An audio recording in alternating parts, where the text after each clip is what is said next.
What if the chosen hero was never meant to save the universe? What if the prophecy everyone believed in was actually a warning? That uncomfortable idea sits at the center of Dune Part 3, the final chapter of Denis Villeneuve's sci-fi trilogy. After the massive success of Dune Part 2, fans expected another continuation. What they did not expect was a story that completely changes how we see Paul Atreides. This next film adapts Dune Messiah, Frank Herbert's darker sequel novel. Or according to Villeneuve himself, this is where the myth of the hero finally breaks. The film arrives in theaters December 18, 2026, marking the conclusion of Villeneuve's planned trilogy. From the beginning, the director never wanted an endless franchise. His goal was always a 3-film arc showing rise, power, or consequence. Therefore, Part 3 is not just another sequel. It is the ending of Paul's journey. Timothée Chalamet returns as Paul Atreides, now no longer a survivor or revolutionary.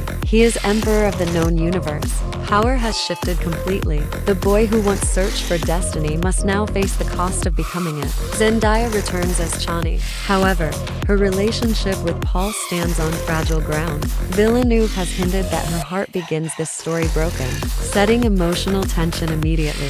Florence Pugh returns as Princess Irulan, politically tied to Paul through marriage, creating a dangerous balance between love or strategy. Rebecca Ferguson returns as Lady Jessica, while Josh Brolin reprises Gurney Halleck. One of the biggest surprises is Jason Momoa's return as Duncan Idaho, despite his character's earlier death, signaling deeper science fiction elements entering the story. The newest major addition is Robert Pattinson, reportedly playing Scytale, a mysterious face dancer plotting to overthrow Paul. This character represents manipulation, identity, or political conspiracy, pushing the story into psychological territory rather than pure warfare. The narrative reportedly takes place 12 years after Part 2.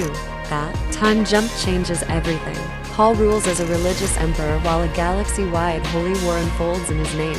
Instead of stopping violence, his legend fuels it. This is the core idea Frank Herbert originally intended, a critique of messianic heroes rather than celebration of them. Denis Villeneuve began planning this adaptation years ago, stating he would only make the film if it surpassed Part 2 creatively. Writing took longer because the story needed to feel meaningful, not repetitive. The director even considered taking a break before returning, showing how seriously he treats this finale.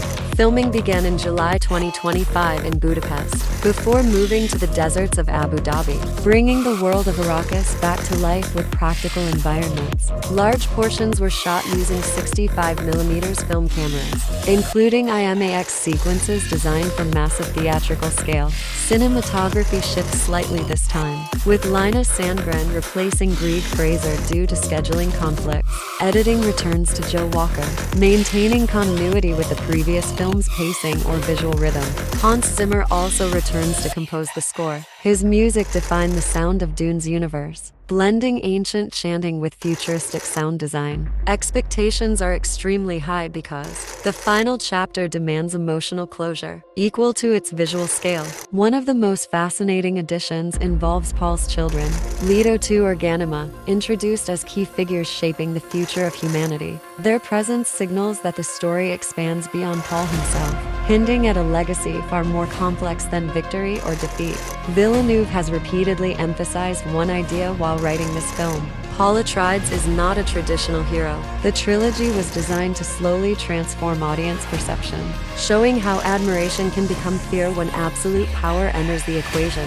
That shift explains why Dune Part 3 may feel darker, quieter, or more philosophical than earlier films. Instead of conquering enemies, Paul must confront destiny itself. So the real question is no longer whether Paul wins. The real question is whether humanity survives the consequences of believing in him. When Dune Part 3 releases in December 2026, audiences will not just witness the end of a trilogy, they will witness the collapse of a legend.